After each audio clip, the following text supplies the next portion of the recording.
How is this now? Can you hear me now? How's everything? Can everybody hear me now? Testing one, two, three. Oh, that was. Oh, now I'm hearing more myself. Okay. Well, just to avoid hearing myself, I'll. Oh, okay. Now I'm hearing more myself while in the audio mixer. Okay. Uh, Hello, Mr. Gelatin. Hello, Ultrasonic. Hello, Train Thornton. Anyways, Ultrasonic, no need to worry about calling it short for today. And I'm just gonna take my headset off because the echoes are really fucking with the audio mixing here. But so far, yeah, in regards to the video alone, I'm just gonna be focusing on my first time watching this video. And now the only things that I've tuned into regarding the video itself would be not only the retweets, but also the comments in the video. But I haven't watched the video yet myself. And oh wait, I have the preview on for one of my browsers. Duh! I don't even know what's up with me today. And hold on a sec. My pupper Sarah is moving just a little bit, but yeah, just gonna go into this blindfolded, and I just want to give a little disclaimer that obviously I've already shared my consensus on Emmy as a person. Hello, Sarah Diddle. Hello, Pink Bird. Everything's a-okay at the moment, but I just want to give a little disclaimer that even though I've already shared my consensus on Emmy as a person, and even though I've already shared my thoughts on her as a person and me being an ex-friend of hers, so on and so forth, I feel like over the past 3 or 4 months regarding her own reputation, it's just gotten so bad and so overzealous that it's just hard to describe, even in like one whole novel combined into one. But I feel like one of the things that I really look for in a public figure is whenever something goes south for them, I expect for them to actually have some redemption arc and even just be like, hey, we'll do better.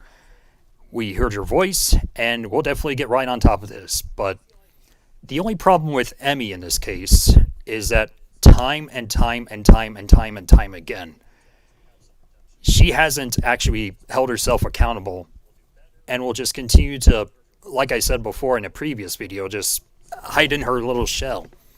Which, on one part, I do understand given the PTSD side of her aspects. Yep, there's plenty of tea, Sarah. So much tea that, let's just say, after about 3 therapy sessions, and with my first one, holy shit, we got SpeedSuperSonic here. What the fuck is going on here? I'm already in the Twilight Zone. We got SpeedSuperSonic here. We got Bill Gates here. And Sarah's already escaping me. But yeah, SpeedSuperSonic, Ricardo, I wasn't expecting you to show up, but I was just explaining to everyone that I've only tuned into the comments section as well as the retweets, but I haven't watched the video myself. But I'm actually going to be going into this blind, so let's see how things go from there. So I already got my popcorn ready, and I actually would bring my SpeedSuperSonic plushie into the shop, but I don't want my fingers my greasy fingers with the butter just like getting on the plushie itself, especially given how rare it is. So yeah, let's see how it goes. Okay, how is everything now? Charles and Jeannie never thought they would hear the words "I'm pregnant" coming from their 16-year-old daughter, Emily's mouth. On this day, the world would be introduced to Emmy Jones. From the moment I found out I was pregnant, I knew right away there was nothing else going to change my mind, that I was going to keep this baby. Emmy Jones is a voice actress in the Sonic community who's caught up in a lot of scandals lately. Ryan Drummond fucked Emmy Jones Okay, with good. the Sonic voice. You guys You guys gave me a heart attack for a second, but everything's against good. Saberspark last month has been revealed. Born on December 17th of 1993, Emmy would grow up to find a love for not only video games, but specifically Sonic the Hedgehog and many other fandoms such as My Little Pony. Spending a lot of her time on the internet, she would find the time to engross herself in these communities, growing a following, becoming figureheads of them. And after 10 to 15 years of influence, opportunity, and some would go as far to say power, she has used her positioning as a method of gaining more power in this community, planting seeds of division within the community that she's supposed to be growing, deceiving her audience, betraying friends, and ultimately attempting to ruin the real lives of people she simply didn't end on good terms with as a method of revenge. I'm sure as many of you have noticed over the past few months, the mask that Emmy Jones has been wearing for this time has almost completely evaporated. But for years that mask Oh shit, I just saw me! Hi, me! I wasn't expecting a quick cameo. But, anyways, back to the video.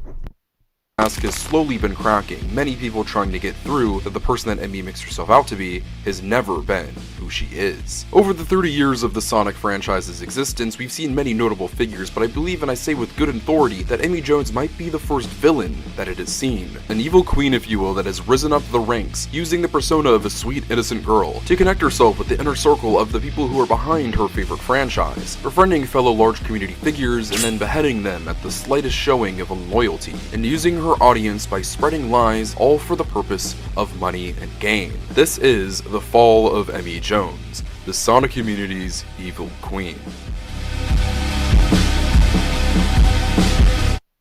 This is how you can lose the weight the way you want. Weight loss by him. Dang it, Bobby. Access to a variety If y'all of play options another for ad, weight I'm gonna loss. kick your Access ass. to compounded GLP-1 injection.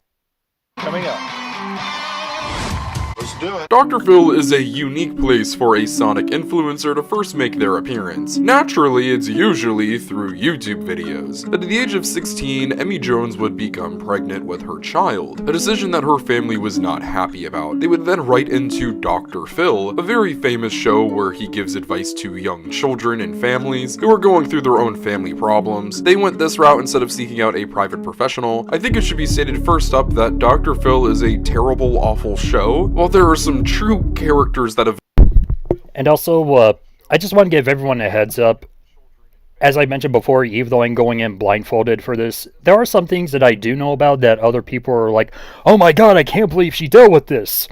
Well, in regards to Dr. Phil, I've already known about that since, well, she's already made it a public spectacle even before her fame, or her now tarnished fame, if we're talking present tense, but, yeah, just, want to throw that out there.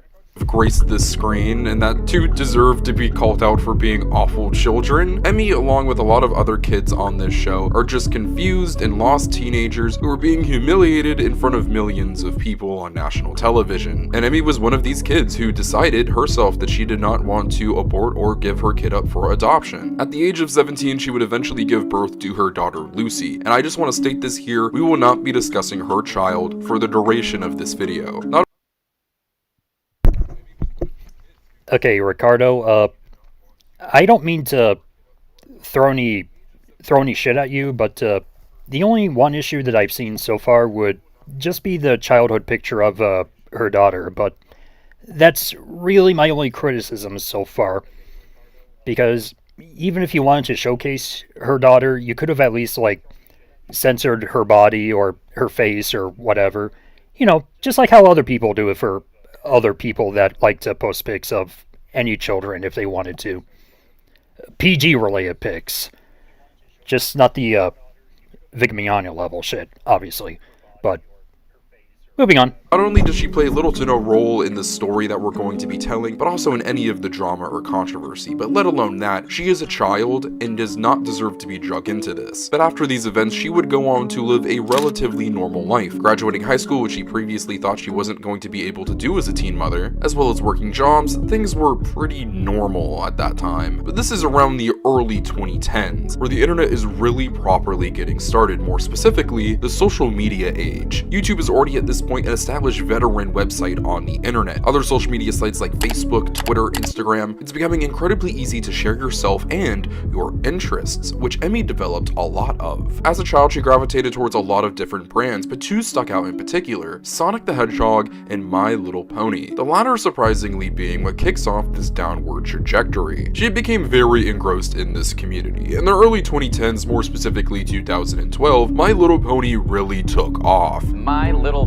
Pony. This cartoon about pastel ponies has developed a cult following. In 2010, My Little Pony Friendship is Magic would debut on the Hub, which would later go on to be rebranded as Discovery Family. The show would run for almost an entire decade, and would go on to be one of the most defining cartoons of that time, rebirthing what was essentially just a glorified toy line into a pop culture juggernaut, specifically having a grip on the internet. Communities would be born across the various social media platforms we discussed, eventually cultivating an actual real-life conventions taking place, all completely being fan-run. After starting up podcasts, doing music covers, and engaging with fans on social media, Emmy Jones would go on to be one of the most well-known people in the My Little Pony community. And even if you don't know much about My Little Pony, I assure you've almost certainly heard the term brony. This is a term largely used to define male fans of the My Little Pony franchise, which was an extremely fast and large growing demographic thanks to the recently released television show. And another large prominent creator would rise amongst the My Little Pony community around the same time as Emmy, that being none other than YouTuber Saberspark. Around this time, Saberspark had a decent following, around 20 to 25,000 subscribers, which around this time was a solid number to have on YouTube. But today, in 2025, Saberspark is one of, if not the biggest animation-centric YouTuber on the entire YouTube platform, sitting at over 2 million subscribers, pulling in absolutely monster views. But back in the 2010s, things were a little more modest, and the two would eventually meet and become friends in the summer of 2012. The two would speak on Skype quite frequently, mainly about the show, keeping things relatively friendly, but eventually things got personal. The two were discussing their normal lives, and the fact of Emily being a mother was brought up, and how she was no longer with the father of her child. The father of this baby, who by the way has broken up with you, right? He's gonzo. He's just moved on, but you think he still loves you. This naturally transitioned into the topic of her being single, and things got progressively more flirty between the two. With the convention Canterlot Gardens being set for the 28th through 30th of September, the two were looking at that convention as a place where they could hook up. Strictly under the banner, though, of friends with benefits. The two would eventually meet at the convention, being in a hotel room with a handful of friends, but going off to eventually have sex. The two would hook up, with both parties going on to describe the encounter as brief and disappointing, but would still keep in contact after this happened. Around this time, Saberspark was having a lot of anxiety about Emmy not getting her period, fearing that she might be pregnant. He feared this because their sex was unprotected, due to Emmy saying that she had an IUD, and despite IUDs being 99% effective, there was always that 1% chance, and also the chance that Emmy was lying. So Hold on, let me look at chat real quick. And I'm actually using my phone because even though the display does have a little section for a chat box, I really wasn't expecting it to not be present in this case, so I apologize about that technical difficulty as well. What the fuck was up with that? Better not then, I always say. Anyways, let's see. Not the popcorn. Yes, the popcorn, Sarah. Let's see. Twinings tea, be right back. Okay, as I said before. And I'll say it again for the last time, I felt like we were betrayed and heartbroken to know what she has done. It's just diabolical. Yes, I agree with you, Ultra. Even I've already shared, even though it's not word for word what you just said, this is the textbook definition of diabolical. And also unethical and immoral in like some of the worst ways you could possibly think of. But, let's see, Speed, can you tell other YouTubers about Emmy's situation? He already did, Adam. Well, in this video he did, but he's also shared his experience with Emmy as well for a convention that he was being an attendee at, and they just banned him and so on and so forth. Again, he can share the story if he wants to in thorough detail. Again, but it's not required for Ricardo's part. But she never told us that she was on the Dr. Phil show. Quite the shocker, if you ask me. Like I said, I already knew about it, especially from we were younger when we were teenagers. But at first, I originally thought it was like I was worried about how things would end up between the friendship that we had before the teenage pregnancy that she had. But it was just, I wasn't against it per se, but I just didn't know how to thoroughly respond. But I just decided to respond as civilly as possible, and even just calmly asked how Lucy was when she was in that womb. But needless to say, I'm just worried about not only Lucy, but Mochi, and also Cameron, and how they all have to be under the same umbrella, or roof in this case, that she is currently under as well, that she's trying to micromanage everything, especially online, and it's already sickening just in and of itself.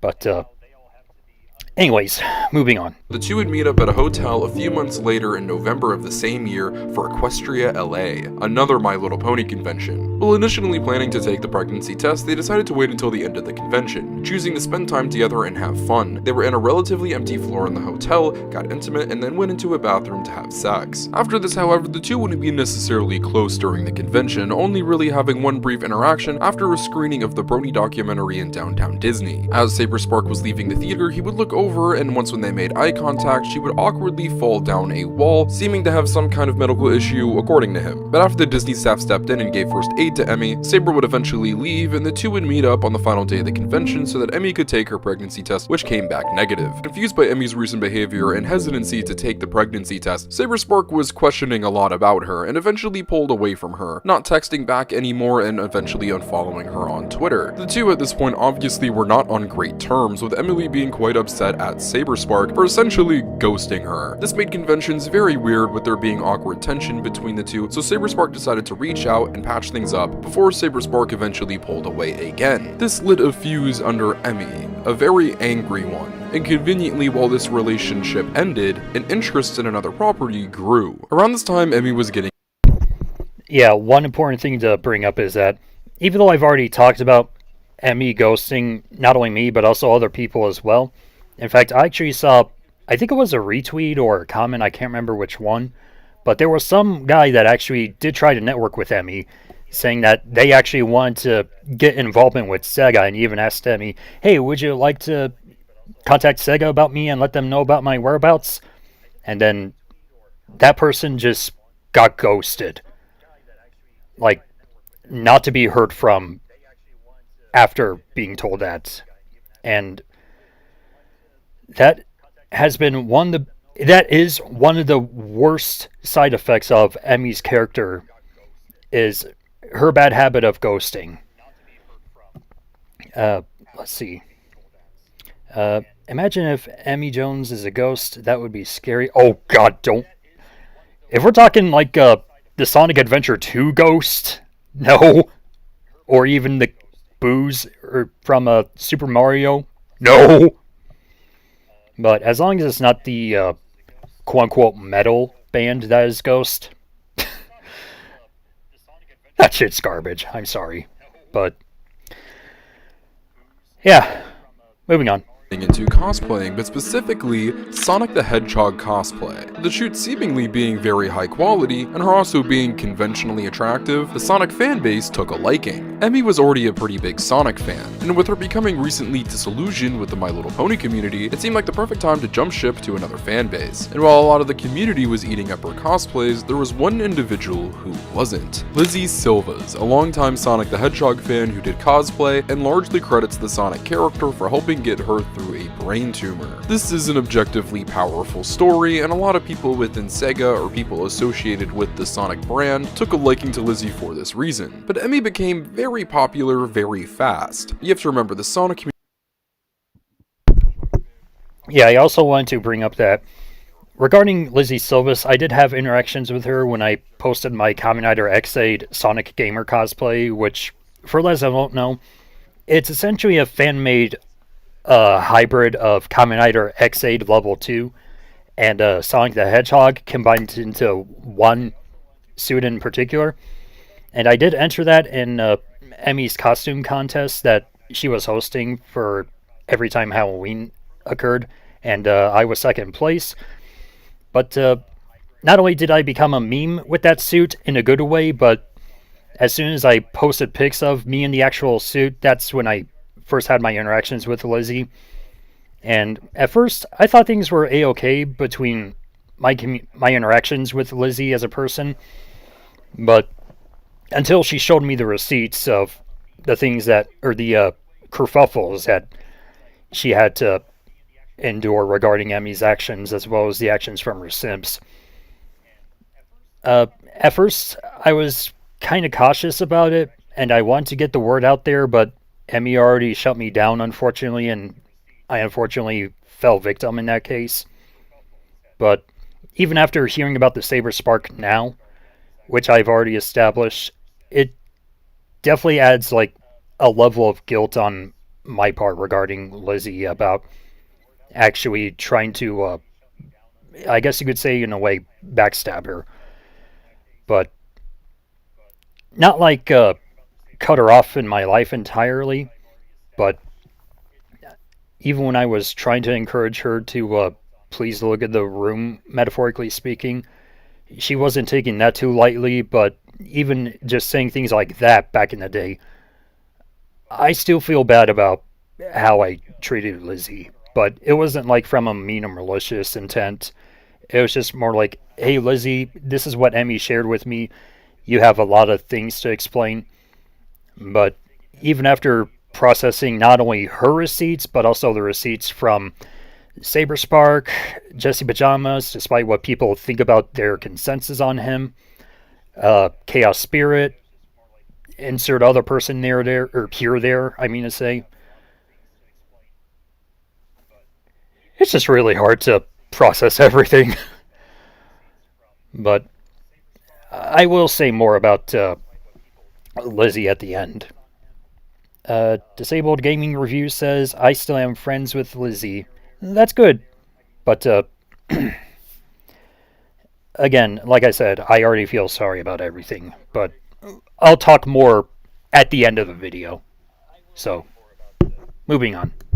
Community to this day is very much so a boys club. The most popular influencers are male, and that was even more the case back in the day. So when a cute little white girl pops onto the scene and loves Sonic the Hedgehog, wearing spandex cosplay, engaging with the community, and ready to network with larger influencers, Lizzy not only found her cosplay derivative, but took Emmy as a threat, swiftly blocking her on Twitter and going about her business. While all this was going on, Emmy was befriending some pretty big name creators and influencers in the Sonic scene during the mid-2010s. Specifically Matt Mannheimer, the former owner of Tails Channel. If you were a Sonic fan, you are most likely familiar with Tails Channel, whether it is right now in them having a large presence on social media, or when they were a massive, almost conglomerate Sonic corporation on YouTube. They have always held a lot of power and have had a lot of connections with not only Sonic the Hedgehog creators, but Sonic the Hedgehog itself. After creating ties with many people associated with Sega, Matt would go on to become the social media intern for Sonic the Hedgehog under Aaron Weber, the former social media manager for the Sonic the Hedgehog franchise after the company went through a restructuring. Aaron was much more than just the social media manager for Sonic, however.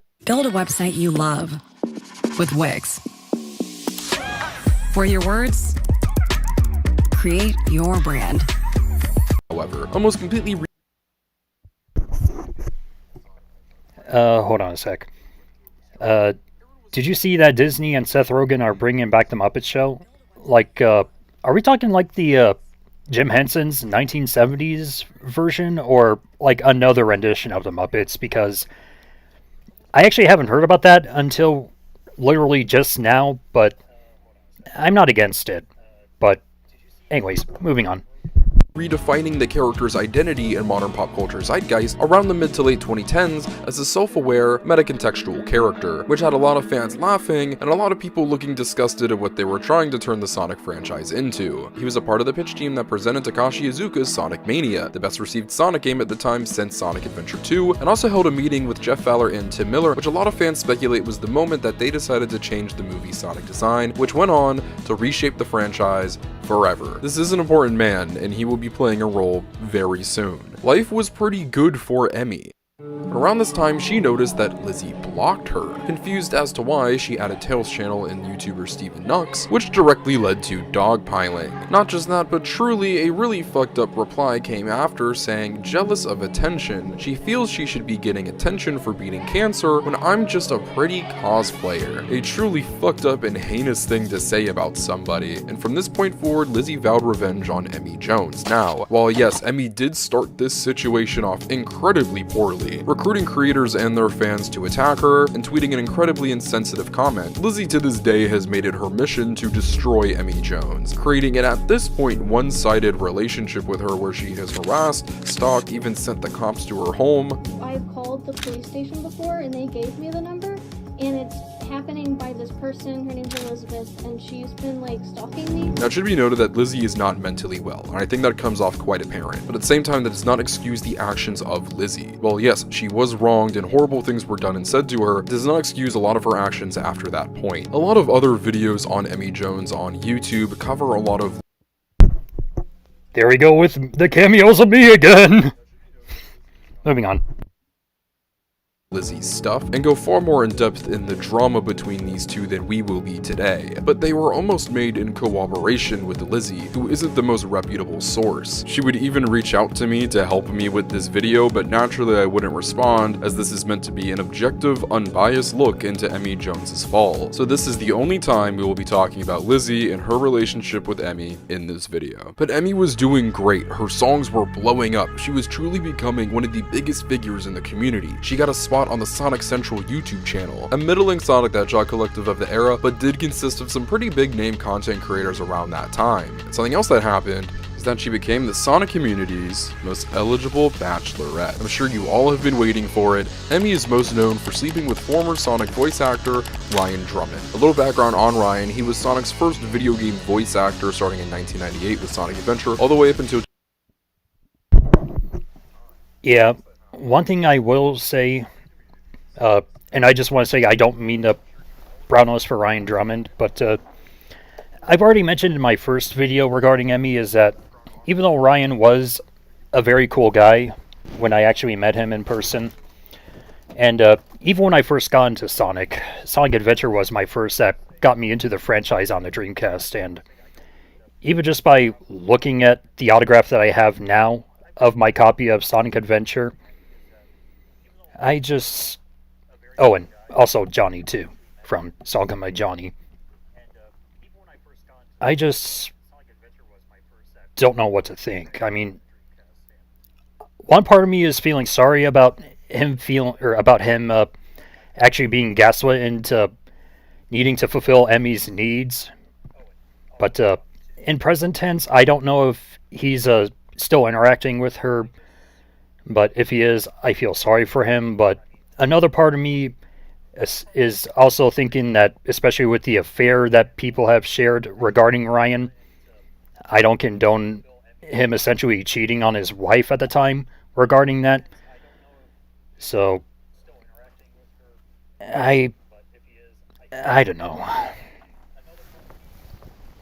Even though I've already said I don't feel like quitting Sonic since that was more of a self-discovery for me, I can't form coherent thoughts right now. I'm sorry. Moving on. Nope.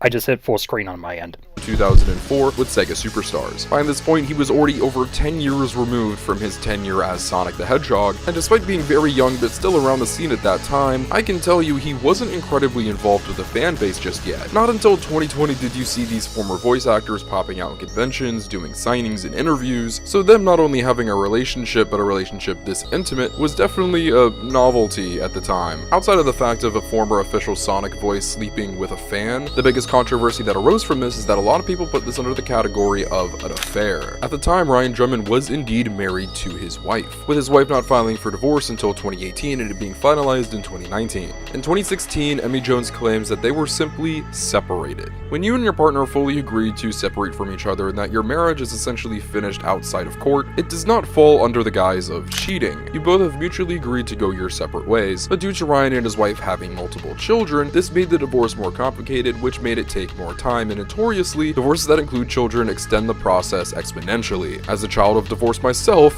I can attest to this. But according to multiple sources who were close to Emmy and Ryan at the time, not only did the relationship feel very affair-like, but it was also not what it was made out to be. In an interview with Mr. Enter in 2025, Emmy states that her and Ryan simply dated for around half of a year in 2016, and separated due to location purposes, specifying that he was in the Bay Area and she was in Los Angeles. Remember these dates. If you type in Emmy Jones GoFundMe into Google, and trust me, we will be talking about all of these in. What's it like to get glasses from Moscot? It's like talking to people who really know their stuff. It's like knowing your frames are designed by us, literally. It's like seeing just how obsessed, invested, our many more money-making ventures very soon. She has a GoFundMe set up for her to move. But when was this fundraiser created? Well, it was created in September of 2018, a whole 2 years after Emmy initially stated that her and Ryan got together, and these locations aren't adding up because Emmy lived in Ohio. Something you will discover about Emmy throughout the rest of this video is that she not only lies a lot, but about the smallest thing that I don't even feel like you would need to lie about. And I'm led to believe that she is lying to save face and protect her ego because her and Ryan were never really an official couple, more of a situationship if you will. He did not give Emmy any straight commitment and would just simply fly her out to random cities in California where he was performing at the time. They would hang out in hotels, have sex, and that would really be it. This all tracks because on Emmy's burner account where she detailed her time with Ryan, she would talk about going to see his show. Emmy by no means was living in California in 2016 when the relationship was occurring, which was only described as occurring for around a few months, before Ryan initiated ending things and they both mutually agreed to go their separate ways. So her saying distance was the issue is not just half, but maybe even just a third true. Distance was a problem, but also she was living in Ohio, and also they were never really a defined couple. If this relationship was not an affair, there is nothing necessarily weird or moral here. This is just two adults trying to figure their way around a weird, complicated relationship. I kinda hate that this is the number. Hold on, let me get caught up with chat. Ultra says it can't have been easy to go through this, or to go through with this. I'm shattered but speechless because I liked Ryan Drummond's voice as Sonic. Now I'm really lost. In all honesty, Ultra, I'm the same way too, because even though I feel like he's the perfect voice for Sonic, well, back then anyway, not like how he reprised his role in Sonic and Tails R, where you could definitely tell, even though it's natural for voices to change, our normal speaking voices, I mean, as we age, it just felt a bit off in that project versus back from 1998, or 99 in America, all the way up to 2004. And I just don't even know which other voice actor to choose. But I don't know. I don't know who is the worst liar. Disabled Gaming Review says Cernando or Emmy. Disabled, I'm sorry for not knowing about this Cernando-y person, but unfortunately, I don't know who he is, so feel free to leave a nutshell description if you want to. But, let's see. Or, in other words, hurt. Yeah, definitely hurt. Hurt, like, stab through the heart, cut like a knife. Just like having a train, just like an emotional train, just like speed run and hit you through the head. Pinkbird says, Jesus Christ, that is horrible. I'm at a loss for words. Dear God. Yeah, this is just one of the many tips of the iceberg. But, hold on a sec, guys. I'm gonna let my pupper Sarah out. So, One thing people talk. Okay, BRB peeps. Okay, I'm back. And also, I know some of you guys are probably wondering about Sarah. Here she is. Hey, Sarah. Do you see that? You're on camera. You're on my live stream. See that? You see all the people in the chat? Disabled Gamer, Trey Thornton, so many other people. He posted a video about getting a copy of GTA 6 before it released from Rockstar. Oh, okay. I'll have to look more into him. But anyways. They're calling you cute, Sarah. You see that? Aw, hey Sarah, you're cute. Aw. Oh, one of her ears just got was sticking outward. You doing okay, Sarah? You doing okay? You doing okay, you squeaky little squeaker? Yeah, I call her my squirrel. Or my meerkat. Anyways, I'll just let her be for now, and just let me tuck her in. Oh, no. Sarah! She's literally on the opposite side of my bed now. Hold on, gotta tuck her in.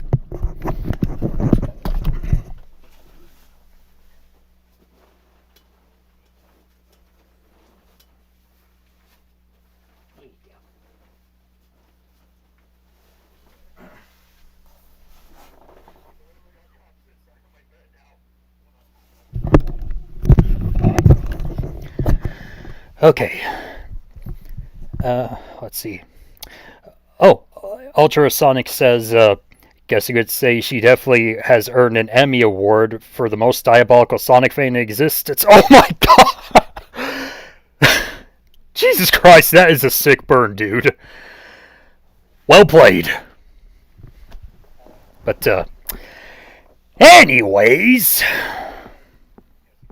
Moving on.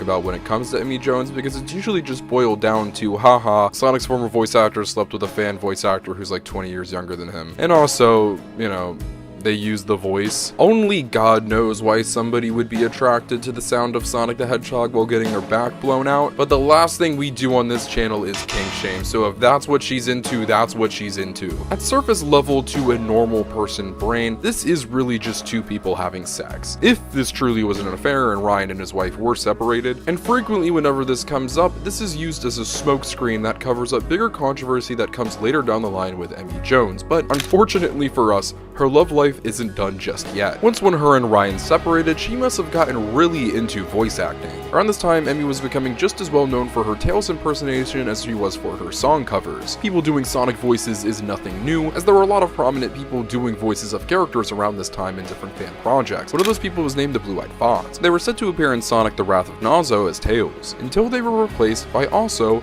Emmy Jones. On our island, a rich, vibrant history and culture awaits you. Blaspheming the ass with the ads, oh my god. This is because at the time, Spirit of the Blue, the voice actor for Sonic in Sonic Wrath of Nazo, and Emmy were having a situationship of sorts. Their relationship was incredibly behind the scenes and not incredibly well defined, but it is largely believed that Emmy was using her position with Spirit of the Blue to replace the Blue-Eyed Fox as Tails in Wrath of Nazo and taking a job away from a veteran Tails fan voice actress. Her intimate relationship with Spirit of the Blue isn't necessarily the story here. It's her using this relationship as a way for her to get a leg up in the community and purposefully taking food off the plates of other people. But to be fair to Emmy, she was a very good Tails voice impersonator, and this helped her with a lot of connections with a lot of popular Sonic VAs, including Ryan Drummond, Pete Capella. You might know him from voicing Silver in Sonic 06, where you can see her. And not only that, I was actually surprised to find out not too long ago that apparently her partner Cameron, as well as Pete Capalda, they're both brothers. And I will show a tweet that I made not too long ago. I'm sure some of you have already seen it, but for those that haven't, I'll show it at the end, where I give Pete a metaphorical slap in the face to wake him up. But, again, more on that later. Her hanging out with him while he's playing his guitar, she would become involved romantically with other community figures, whether it be proper relationships, hookups, dating, situationships, or simply leading them on, sometimes for the purpose of simply liking somebody and wanting to see where it goes, or for other ulterior motives. We're not going to speculate on any of these people unless it's public knowledge or I have gotten confirmation from sources. We're not going to speculate if Emmy Jones got with Jason Griffith's dad, but somebody we know that she flirted with, or rather led on, was the member of the website and organization Sonic Retro. I will not be specifying this person for privacy reasons, as you'll come to see. Shut the fucking mate! I know she has interactions with Jason Griffith, but that shit right there was already new to me. Like, hold on. MEME.exe, the demon, the mist. Okay, Rust level. It's over 9,000! Let's see. WGS, Ultrasonic, deeply sorry for your loss, mate. Wait, whose loss are we talking about? Who are we talking, Jack? Like, who died? Hold on, let me scroll up, I don't see who died.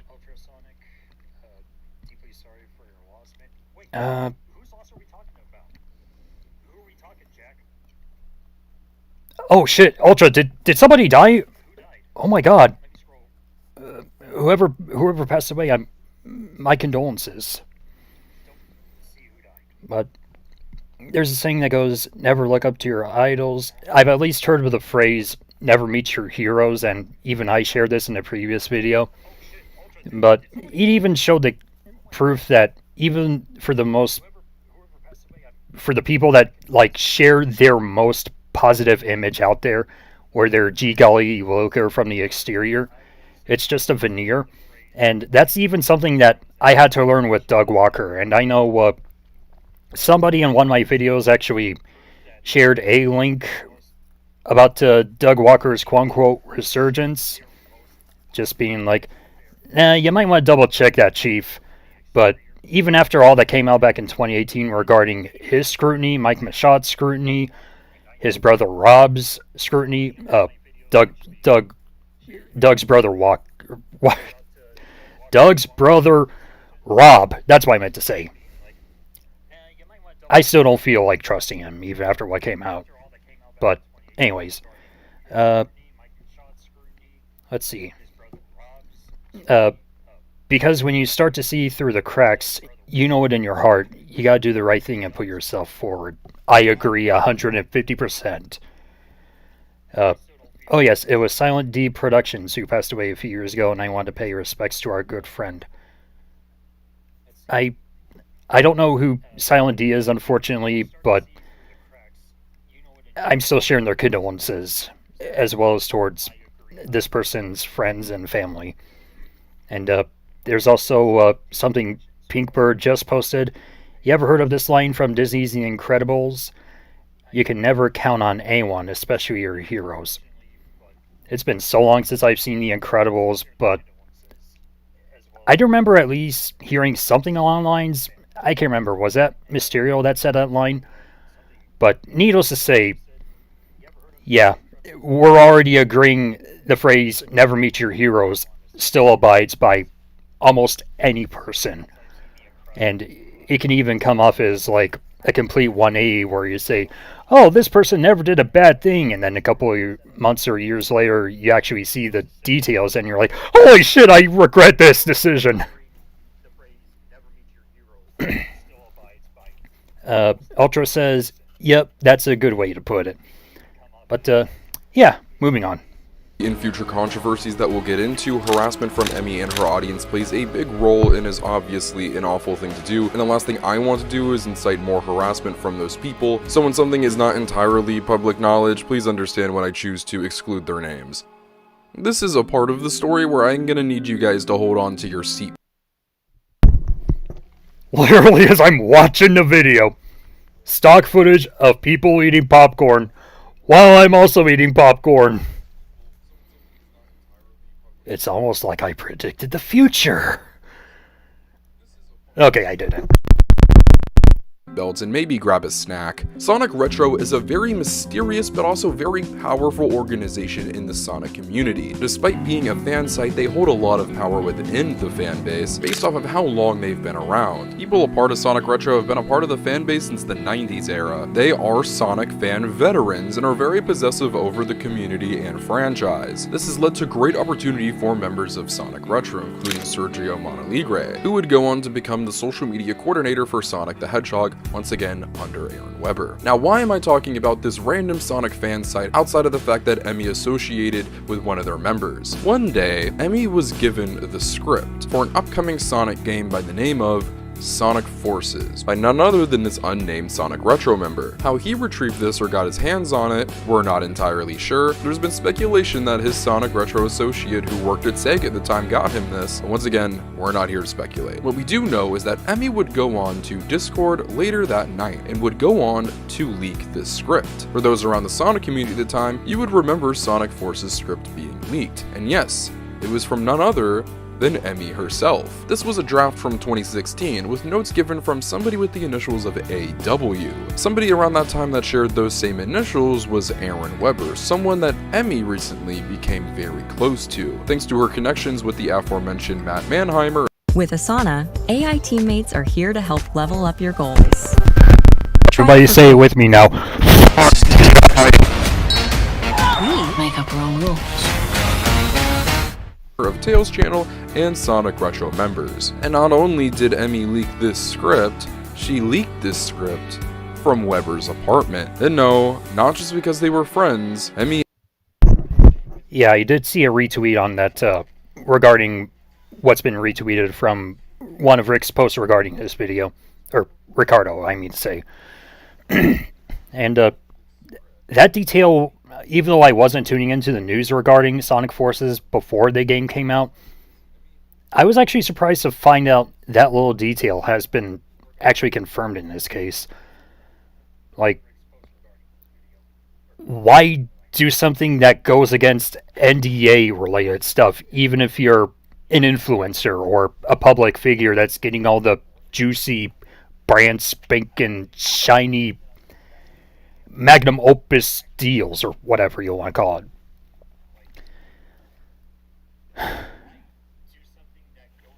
This is like weird in the worst way possible.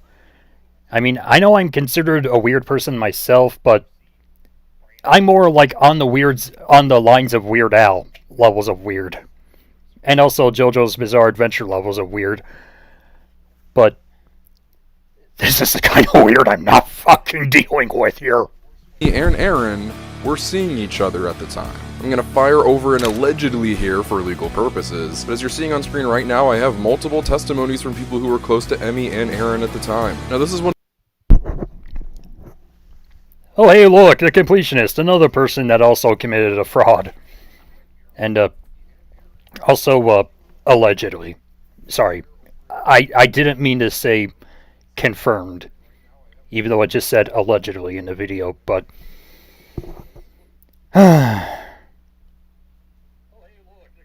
things I spew out before actually processing more throughout the video in future tense. One of the most well-known secrets behind the scenes in the Sonic community, amongst larger influencers. It just hasn't come out because I don't feel like there's been any reason to, but when you're making an expose on Emmy Jones, now kind of feels like the right time. Many people wonder why Emmy was given so many opportunities with Sega, how she became so closely associated with the company. This is a large reason why. Her having a sexual relationship with essentially the head honcho of the Sonic brand in America around this time allowed her to get her quote-unquote foot in the door and make a lot of connections with people at Sega. She did an entire promo video for Monopoly Gamer's Sonic Edition, something really no Sonic creators were doing around that time. Being given opportunity by Sega, it was really rare, excluding being given positions at the company. At this point, Emmy wasn't just a rising star in the Sonic influencer scene, she was one of the biggest faces. A lot of that power was acquired through interesting means, but in this point in history in the late 2010s, entering the early 2020s, Emmy was now one of the most powerful figures in the entire community. And how would she use her power? Well, unfortunately, it's all downhill from here. Throughout Emmy's time in the community, she's had many issues, whether that be her health, her needing to move, her mom needing a dog, but how do we usually know about that? Her seeking financial help through her audience. Now, don't get me wrong, when you have nowhere to turn to and you have a platform, you might as well use it to get help. But there's a difference between using your platform and abusing the people who have given it to you. To an unhealthy and unusual degree, Emmy asks for a lot of money from her audience quite frequently. From 3 GoFundMes initially asking for a medical dog for her mom, with a goal of $8,000 in donations, firstly wishing nothing but the best for her mom, but she was able to get a service dog regardless, to the aforementioned GoFundMe asking for $5,000 to help her move to Los Angeles, and most recently a GoFundMe to help her fight her MCAS and eating disorder, with a goal of $17,000. Throughout the years of her doing this, people have been more than willing to help, but there are a lot of people who have noticed that she is doing things that somebody who is struggling with finances doesn't typically do, such as frequently going to Disneyland, 2 trips to Japan, going to a bunch of different events and trips. All of these are luxuries. It almost feels like Emmy and her partner are able to meet their financial means, but without the support of her fan base, they might not be able to live as comfortably as they like, which by no means is the job of the innocent people around the country who simply enjoy your content to fund. It doesn't stop though at her GoFundMes and the misuse of her fans' generosity, allegedly asking for $5,000 for an album release party on Ko-Fi, or plugging an Amazon wishlist. I'm sorry for having popcorn in my mouth at the moment.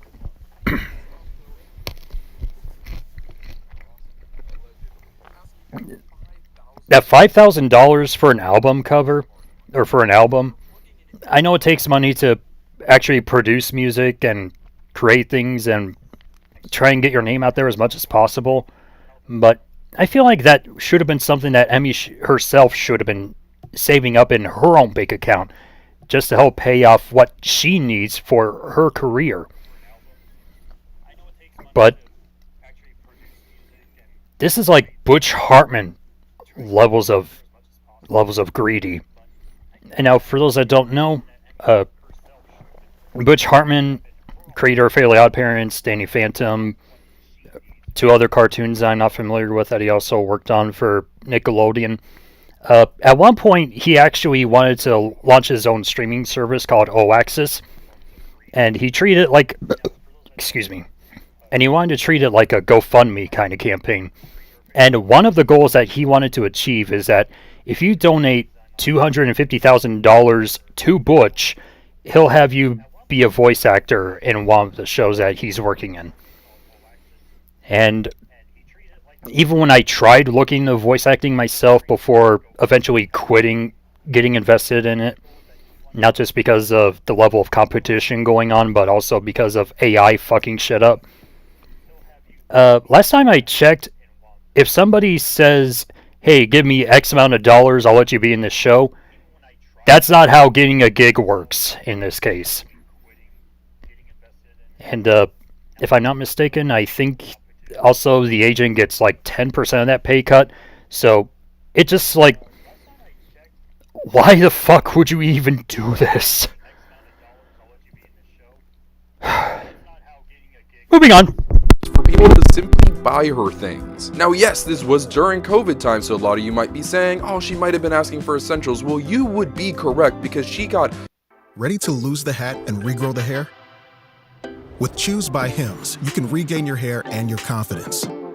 Our chews are Sonic Legos and toys. Only the essentials. Frequently plugging her Ko-Fi, asking for just random donations on a whim, such as funding migraine glasses. There's a term for this: e-begging. Emmy is an e-beggar. A lot of people...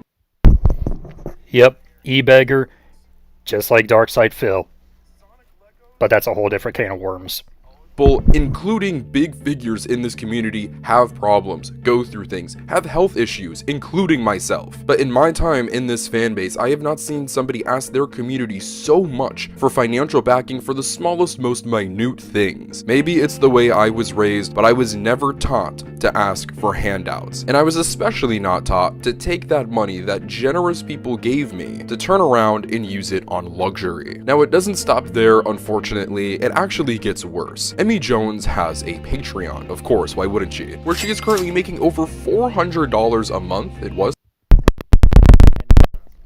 Last time I checked regarding the Patreon, it was at 377. In fact, let me double check real quick. Just let me go to my phone. Patreon, Emmy Jones. Hold on a sec, it's loading on my phone. Alright, right now it is currently $376.8 bucks. Right there. The Titanic is definitely sinking.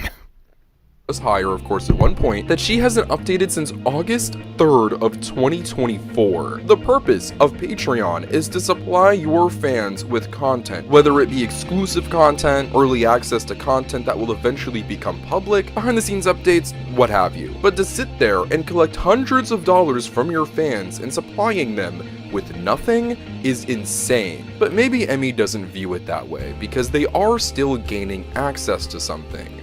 Her Discord. Emmy Jones has a Discord server where she is active in, but this isn't your typical server where fans of someone's content can come together to meet new people, bond, communicate, share interests. No, this is very close to, and I'm really trying not to be hyperbolic, a cult, where Emmy Jones is the queen and her little Patreon minions will do what she wants, whether that be supplying her with a free Nintendo Switch 2. The moment I actually saw the Switch 2 thing on Twitter, or the screenshot that you see here, I was flabbergasted by her e-begging for a luxurious item. And just for a quick reality check to Emmy, and I highly doubt she's watching this, but I'm not expecting her to. These are things that we call luxuries.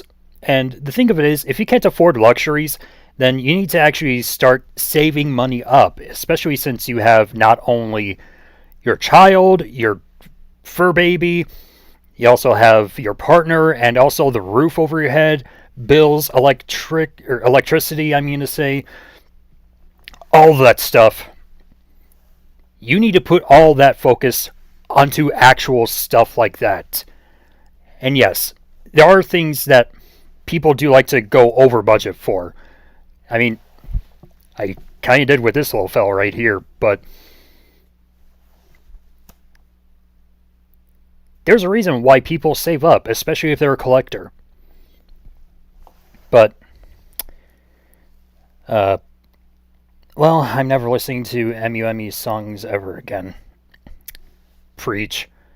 And even after the Saberspark has receipts video, I still don't feel comfortable not only trying to give her multiple chances, even after the displeasurement that she bestowed onto other people that were trying to benefit her, or try and give her support that tried to help her out, and she didn't give anything in return, like she did for me, but other people have also fallen victim in this case as well.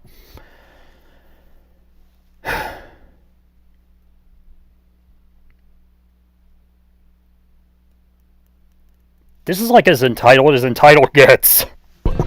Because. Or how about when she gave out Valentine's Day cards that were $15 each? Naturally, she started doing this little money-making scheme. In the words of Jotaro Kujo, yada yada does it. But Pinkbird also says, yeah, her songs really helped me get through some dark and shady times after all the bullshit she's done. Hell no! Right with you on that, dude.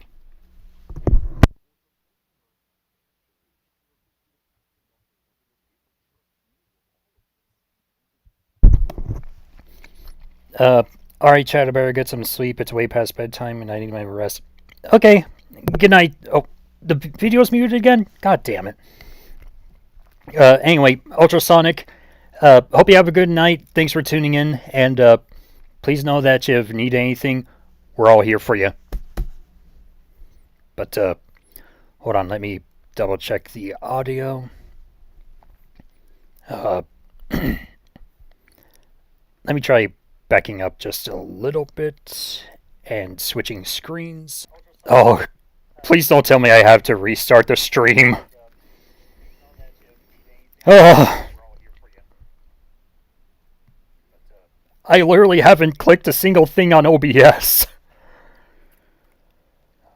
Ah!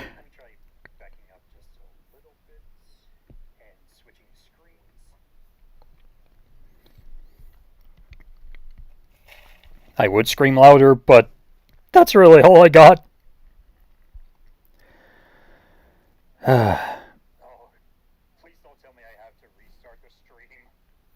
I really hate it when it does this. I guess I might have to restart streaming, or at least restart OBS. So, I'll be back, guys.